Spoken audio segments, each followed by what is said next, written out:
Hello, magandang araw po sa lahat. Ang ating video ngayon ay tungkol sa pagkakapon or castration sa mga alagang biik. Ang pagkakapon ay isang proseso kung saan inaalis o pinipigilan ang kakayahang magparami ng lalaking biik. Isa ito sa mga karaniwang gawain sa pag-aalaga ng baboy upang mapabuti ang kanilang kalusugan at produksyon. Maraming benepisyo ang pagkakapon sa mga biik. Una, nakakatulong ito upang maging mas maamo at hindi agresibo ang mga alagang baboy. Dahil dito, mas madaling alagaan at hindi sila madaling makipag-away sa ibang baboy. Pangalawa, nakatutulong din ito upang maiwasan ang hindi planadong pagpaparami na maaaring magdulot ng sobrang dami ng alagang hayop. Isa pang mahalagang dahilan ng pagkakapon ay upang mapaganda ang kalidad ng karne. Ang mga lalaking baboy na hindi nakapon ay maaari magkaroon ng kakaibang amoy at lasa ng karne kapag sila ay lumaki. Sa pamamagitan ng pagkakapon, nababawasan ang posibilidad na mangyari ito, kaya mas maganda ang kalidad ng produktong makukuha. Gayunman, mahalaga na ang pagkakapon ay gawin sa tamang edad at sa malinis na paraan upang maiwasan ang infeksyon at iba pang komplikasyon. Kadalasan, mas mabuti itong gawin habang bata pa ang biik upang mas mabilis ang paggaling at mas kaunting stress na mararanasan ito.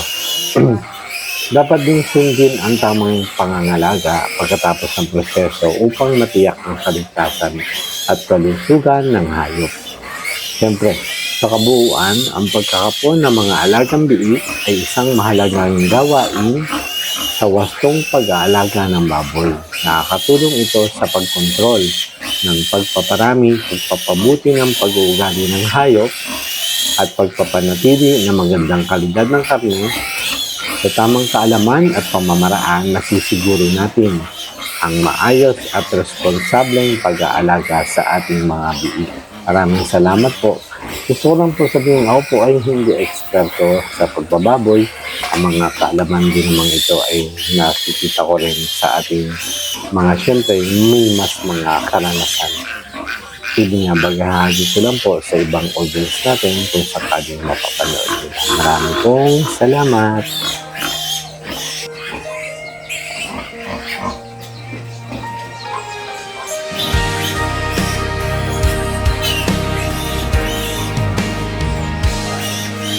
Tahimik ang kwarto, nandito pa rin ang alaala mo. Parang di pa rin totoo na wala ka na.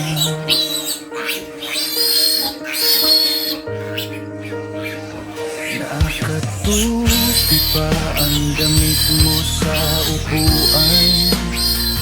May tasa pa ng kape sa lamisang iwan.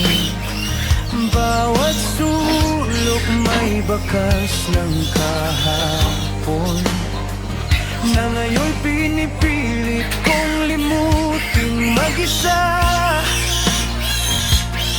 Mga larawan nating magkahawak kamay,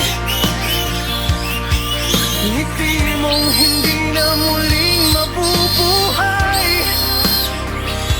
Paano ko haharapin ang umaga kung ang mundo ko'y sumabay sa paglisan mo?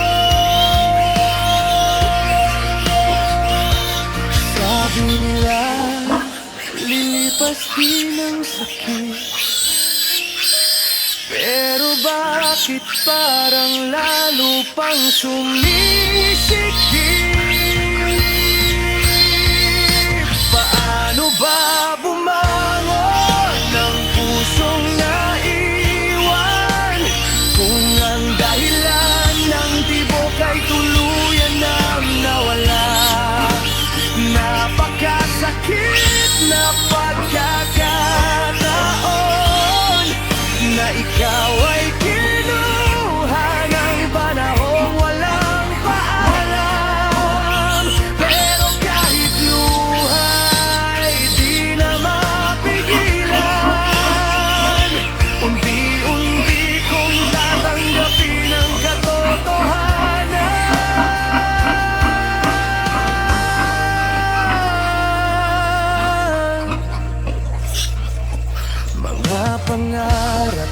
ating sabay bubuuin. Ngayon ako na lang ang maglalakad mag-isa rin. Bawat hakbang parang mabigat